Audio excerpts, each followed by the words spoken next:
everybody, and welcome to another episode of Finding Hope Along the Journey, a caregiver's guide to managing life, chaos, and everything in between. My name is Valerie Bushline. I am your host, and this episode is going to be on, am I the right person for this job? As Jody from episode 3, Jody mentioned she touched base on a topic of, being given the job you didn't ask for. And I totally could understand exactly when she said that, like, just, my mind lit up, because I was like, yeah, that's exactly what it's like. Something has happened and now here we are. So this week, what I wanted to touch base on is kind of like that early phase that most of us that have been through this did not know what to do, did not feel like we had maybe the right tools in our box, and everything, of course, is coming at you a million miles an hour. So I'm going to go through a little bit of kind of a checklist that I've put together. Now, I'm going to go ahead and throw that disclaimer out there that I am no doctor. I am not a replacement of professional medical advice. Certainly you need to talk to the doctors. You need to talk to the professionals that are taking care of your loved one's needs before making any determinations of whether you're taking on the caregiving role or if you need to go to an outside resource. However, these are things that I wish that I would have known. I will tell you ahead of time that I am a physical therapist assistant prior to my husband's injury. And despite all of the things that I did know in a clinical sense, there was still a lot to manage in the process of learning about the injury and also coming home. There's a lot that goes into being able to bring somebody home after an injury, and that's whether it's in his case, it's a spinal cord injury, whether somebody's had a stroke, whether they've had a car accident, they've had surgery, they've had back surgery, any of those things. It's unexpected. And in some cases, they are planned surgeries that just didn't go to plan. And now you're dealing with, something a little bit outside of what the norm is for you. So I am going to do things a little bit differently. First of all, I will tell you that I do have a small video that I'm going to share with you. As promised to the people I've teased with this week's episode, was that I'm going to share what happens when things go wrong. Even being a PTA, things go wrong sometimes, and you just got to roll with it. You just brush yourself off and start all over again. It's difficult. It's definitely can take a toll on you, but you just go with it. So a little bit different this week. I am going to do some screen sharing. I'm going to try this out for this episode and see how this goes. Again, I'm new to the game, so hey, let's see. And for anybody that follows the podcast as well, there will be separate audio because obviously those people are not watching the video. So the podcast version of this week will be a little bit more of just going over the list that I wish I would have had in the beginning. Okay, so let's start with, first I am going to, like I said, bear with me here because I'm still learning. I'm going to share my screen. I am going to show you first, it's going to deal with spinal cord injury. So what you are seeing here is, I got this from boneandspine.com. It's a website. There's a few that I've used over the last couple of years that are relating to spinal cord injuries. This one here shows you the spinal cord and how it affects different levels of the body. So my husband is originally was listed as a C5 incomplete spinal cord injury. Which meant here at C5, that's where you can see there your deltoid, your biceps, anything down the arm. When you have a spinal cord injury, where that level of injury is, you'll get that. And then you get this fun little bonus of anything that's below it will be affected. So Anything below that level of injury, whether it is a complete or an incomplete, will be affected. The difference between a complete and incomplete is exactly what it sounds like. An incomplete means that the spinal cord was not severed, so there is a chance of recovery. When you have a complete spinal cord injury, that means pretty much everything below that injury is gone, though some people do get some sensations or whatever. It's science. The brain is unexplained. The spinal cord is still unexplained completely. So many different people have different outcomes, but for the most part, if it's a complete spinal cord injury, anything below that level is going to be no longer functioning. With him being a C5, he had injury. Truly, his injury was about the C7 to T1 to start, but because of all the swelling on his spinal cord, it went up to C5, so those areas were affected up there. He's got another injury down here. At the time of the accident was a T8, and then down here into the lumbar spine, the lower back area between L1, 2, and 3 has been affected, so of course that means all these things below. So that's just how those levels work. Right now, in our case, what we are dealing with is that function-wise, right about this T4, T5 area, about the mid-chest, just below the ribs almost there, is where that's where his loss of function goes. So core stability, being able to sit up by himself, he's still working on that. He's actually doing really good, but a little weak in those areas. So transfers, moving out of the wheelchair and those kind of things take some practice to be able to do. Legs, generally, I help with those kind of things. So, and then of course down here, you got your bowel bladder kind of stuff. So that's been affected. Those are the things that as a caregiver, I help take care of. So that is that screen there. Okay, so hopefully that explains a little bit of spinal cord injury. When it comes to other injuries that people come home with, whether that be a stroke, depending on where in the brain your stroke has been, will affect, everybody talks about right and left brain, whether you're creative or you're the logical or that kind of thing. That's kind of the same thing with if you were to have a stroke, whatever side that it's happened on, you're going to see the effects on the opposite side.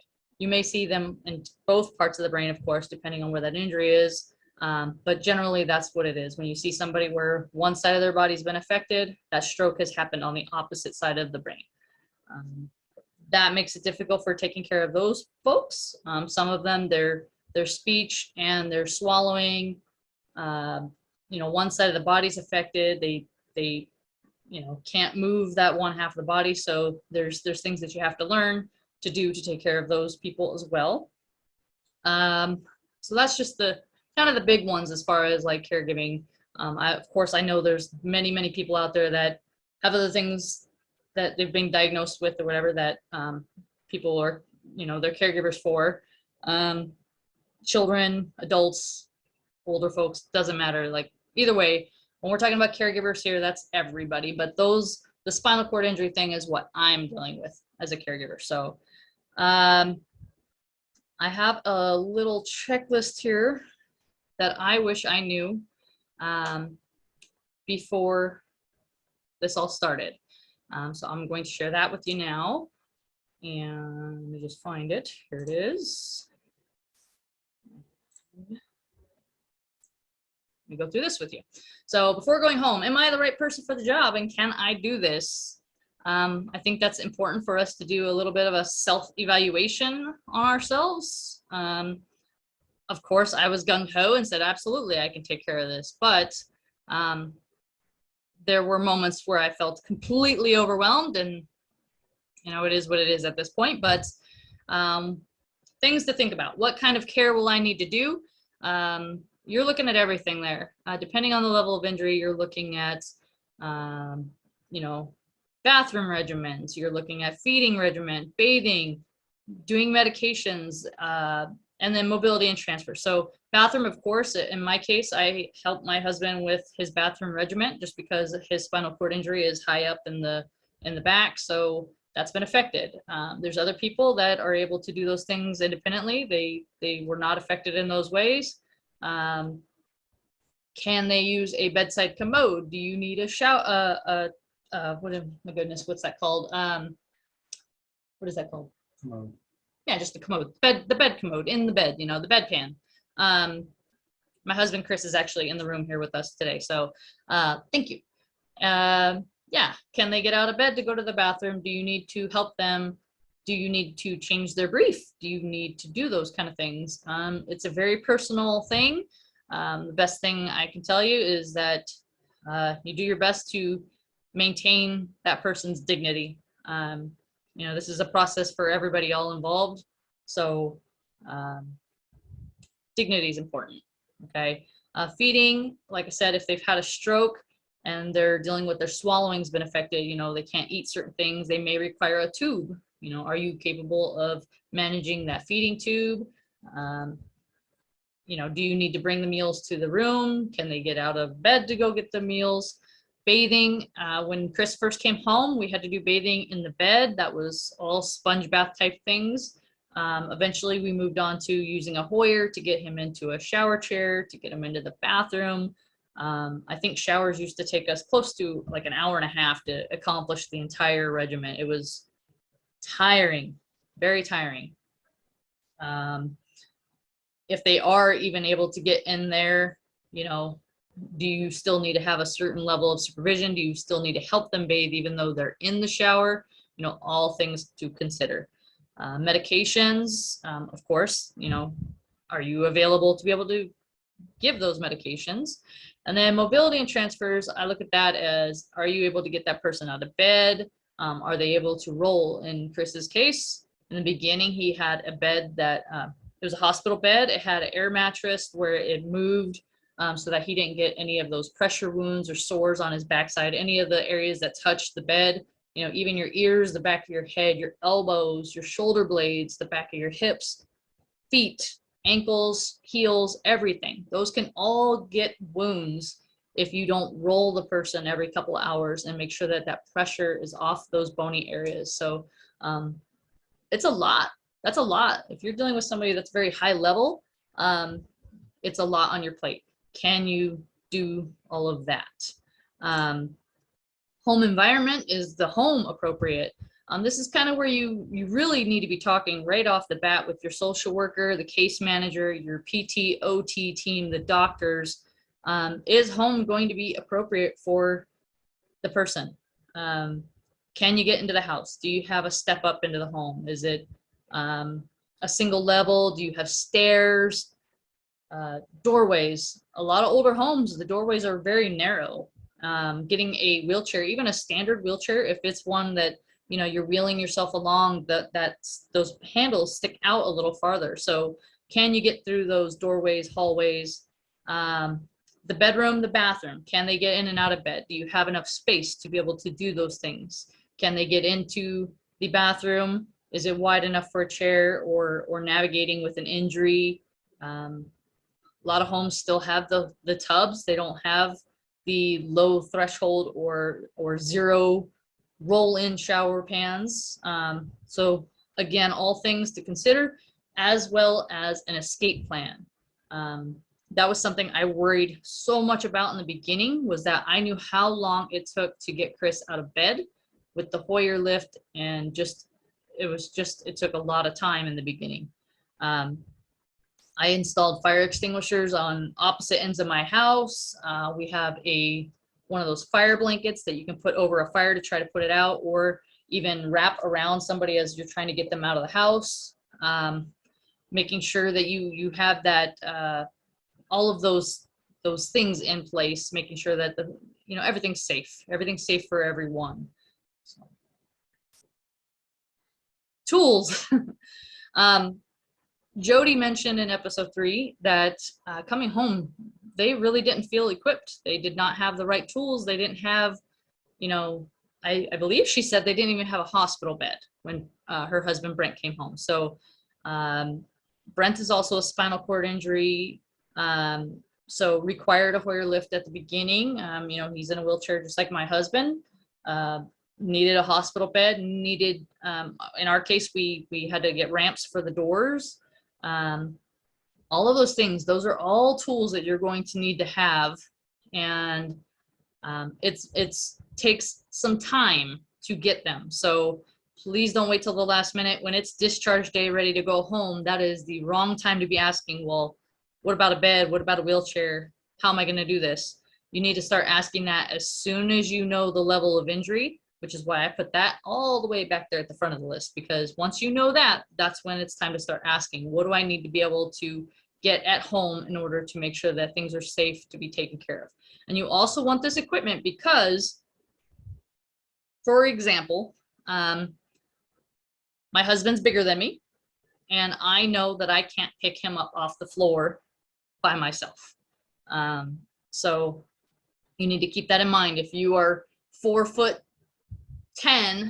and the person you're caring for is double your weight and twice your height, well, maybe not twice, but definitely more, you want to be safe, and you need to be safe. If you get hurt, who's going to help them?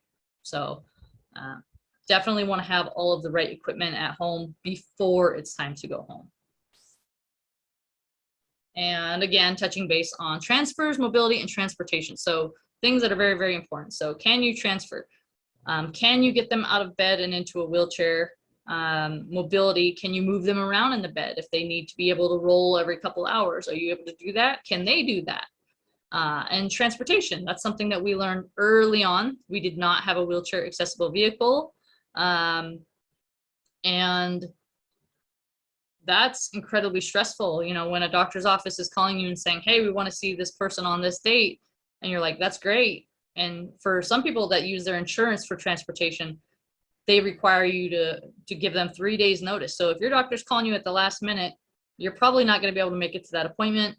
So, you know, being able to get in and out of a vehicle is very important. And you need to have a backup plan. My backup plan would be to make sure that you know who can do these kind of transports in your area. Again, that mobility is just having the right tools, and the transfers, again, having the right tools. So a Hoyer lift or a slide board or those kind of things. So it won't always look perfect, and that is okay. And mistakes are going to happen. I have literally like an inch and a half of paperwork that I was printing out. Each week I had a medication list that I was trying to keep track of my husband's medications because I was afraid I was going to overdose him. And I was so tired, and he was tired and just miserable. So I kept those sheets to keep myself on track because I didn't want to make a mistake, but things are going to happen. So in taking care of somebody else, we have to take care of ourselves. I am the worst person to give that advice. I do not take that advice very well. But I will tell you, I have made some friends through, as a matter of fact, that's how I met Jody, was through a Facebook social media group for spinal cord injuries. And, you know, some insurance companies will cover respite care where somebody comes in, they take over for a few hours. You can get out of the house, go shopping, or just go take some time to be by yourself, because this is a lot. If you don't have respite available, I would certainly find somebody who is close to you, your friend, your family, somebody that understands what's going on and that you do need a break. So on that note, I am going to close that out. And as I mentioned, things don't always go perfectly. And I told you in the beginning, I'm a PTA. I know how to do this stuff, transfers and wheelchairs and dealing with all these things. I knew how to do this before the injury, and I still make mistakes. It happens. So I guess we're all human. We're gonna make mistakes, and you just got to remember to breathe, and you'll get through it. You just communicate with your person that you're caring for. You just need to talk and say, hey, you know, this is hard for you, but this is hard for me. Let's get through this. So I do want to share with you, this video is from I think last August, so August of 2021. Chris had just, not too long before this video, had just started doing transfers from bed to the wheelchair using a slide board. A slide board is about a 2.5 foot long board. It's kind of got that lacquer finish, so the top is real slick, and you basically create a bridge between where you're going and where you're coming from. In the right time and phase, it's a great tool. But as this video will show you, that even when somebody is a professional, things can go wrong, and you just got to go with it. So again, let me share my screen with you so I can show you that video. Don't mind my messy room, because hey, this is caregiving life and it happens. So right, so first part of the video, Chris is already in bed, dressed. He's already got his shoes on and everything. And I'm going to zoom this along a little bit so that we're not here. But that board right there on the seat of the wheelchair is a slide board. It's got a couple of holes in it where you can put your fingers in to grab on, to hold onto as you slide across. But the basic concept there is that it's your bridge. It's a bridge to get over to the wheelchair. So I'm going to speed this up a bit. Mumbo jumbo, you'll see that I get him over onto his side. We rolled to the side, got him in there, got his feet down, got him picked up. So a lot of that is just us talking. And here's where things start to get interesting. So slide board went under his butt like it's supposed to. It's over the wheelchair. All things are good there. Unfortunately, when we got to there, and I'm going to pause for a second. When we got there, things were okay. My hand's there. I'm holding on to him. For those clinician friends of mine that are watching this, they're going to be like, hey, he doesn't have a gait belt on. And I will tell you that no, he does not have a gait belt on, because in his case, ribs 1 through 9 on the right side were fractured in the accident. He had a collapsed lung, and maybe there when I had the video in you might have seen the backside. He had a couple of pretty significant surgeries to the right shoulder. So a gait belt is not friendly for Chris. It's very uncomfortable. And so we've managed to get through most of our things just being careful and, you know, avoiding the gait belt. Not necessarily the best advice that I would give you, but the pair of shorts that Chris has on there in this video actually are pretty slick. He's on the board. He does get a little slouchy. The biggest mistake that you're going to see here is that when he goes to move for the second slide, I had turned my head left. So I think that I must have looked for something that I thought was maybe in the way, and he went before I was ready. We did not communicate, of course, but as you'll see here, the board tips and he goes back. And there's some communication there, and I'm holding his legs there because one, it's painful for his legs to be flat down like that, and then two, we were trying to think, all right, we're gonna slide and we're gonna get you back on the bed. We're definitely talking during this part here of like, crap, what are we gonna do? And so I tell him, all right, hold on, let's get you up here. Now you did see that the bed moved, so we did not have, and still don't actually have, little grippies underneath the legs of the bed to keep it from sliding. But from here, I thought maybe I could lift him just enough to clear that seat. And as you can tell, nope, I'm not that buff. That was the second attempt. We start to lose that board behind him. And then the conversation becomes, throw the glasses. We're going to go to the floor because that's going to be the safest thing to do. So we go down to the floor, slow descent, and just kind of working on not losing him and getting his legs out straight in front of him so that they're not too painful. There, I'm telling him, come on, let's go, let's get you set kind of up a little bit. Again, without having that core control, it is very difficult to do. There's a minute to breathe. Okay, we're all right. This has happened, but it's not as terrible. He's able to hold himself there. So that's where I'm like, oh, okay, crap. All right. So from there, what we're going to do is switch to plan B. And plan B is going to be to get the sling. And the sling is basically, as you see here, I'm probably going to speed you up a little bit. The sling is a sheet. It's got some straps on it. As you can see there. I'm gonna have him shimmy forward a little bit. That's going to go behind him. There's straps at the top, the middle, and then at the bottom. So those legs, those longer pieces are going to go underneath his legs at about the thigh. And that's what I'm doing there, is just kind of arranging that. And he's just kind of working on sitting up by himself. And now I'm off to find the Hoyer because we hadn't used it for a few days. Let's get that sped up. Coming in here.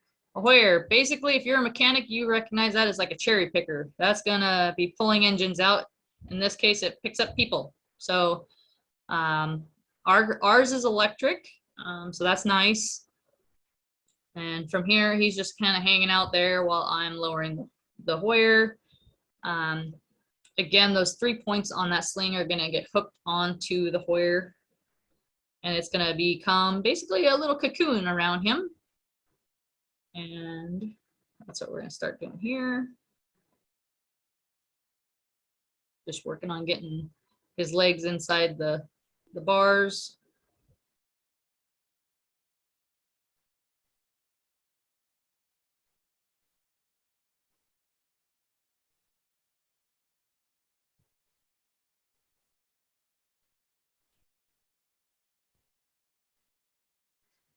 This was a very frustrating day, I will tell you that. So I was not feeling too great after this because of the fact that I have to admit that I'm a PTA, but we made a big boo-boo there in that transfer. And I had to lick my wounds for a couple of days after this one. So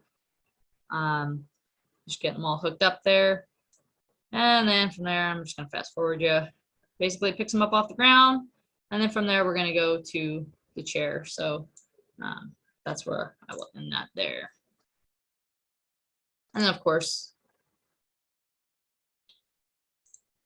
there we go. Of course, from there, got him over and into the chair, and he's a champ. So he's always, in our relationship, he's very much like the non-stressed person, and I'm the stressor. So I guess that works out. He was like, hey, you know, it happens. It'll be fine. It probably won't be, you know, it's not the first and it's not the last. And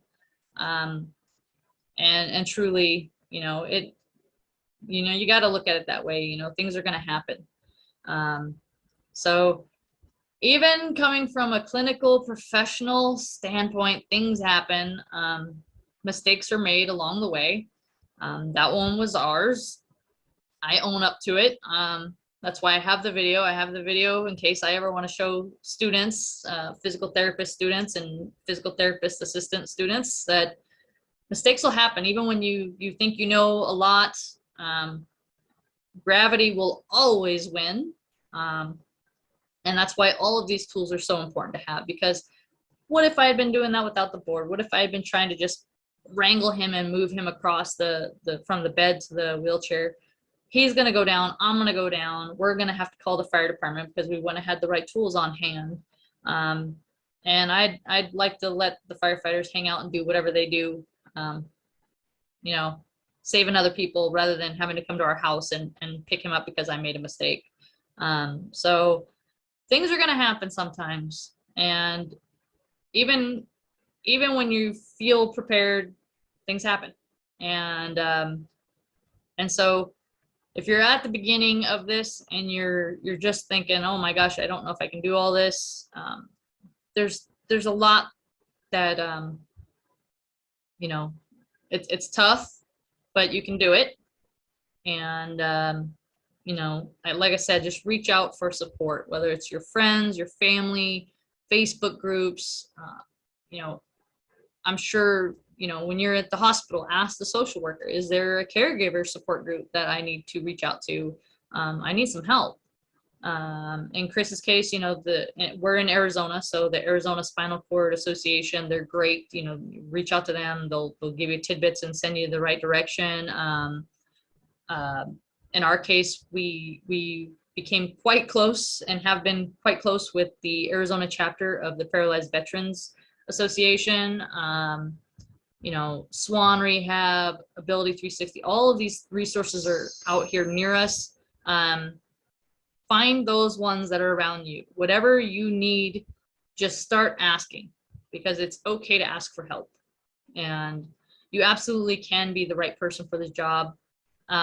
Another suggestion I have is that if you are providing this care or any type of this care, start looking at your state resources or insurance resources or whatnot to be paid for the work that you're doing, because a lot of times you're missing work or you are having to leave your work in order to care for your loved ones. So find those resources and certainly reach out for assistance and help from the people around you. Here we are, you know, this is starting small now, but I hope that this reaches a lot of people to be able to just, if anything, just say, okay, I'm not alone. You know, you're not alone when you're on this journey. So I appreciate everybody. Again, please hit the subscribe button so that you can follow us on our journey. And if there's any questions or comments, please leave them below. If you have any ideas of things you want to talk about, or if you'd like to even be a guest host on this here YouTube channel, reach out. My email is in the link, and I'd love to talk to more caregivers across the United States or even across the world. If you're over there and you want to talk, hey, let's talk. So, all right, that's my story, and I'm sticking to it. Thank you again for watching, and I will catch you next week on Finding Hope Along the Journey. Again, my name is Valerie Bushline. I am a SCI caregiver for my husband, and this is a wild ride, so thanks for joining us. Y'all take care. Have a great night.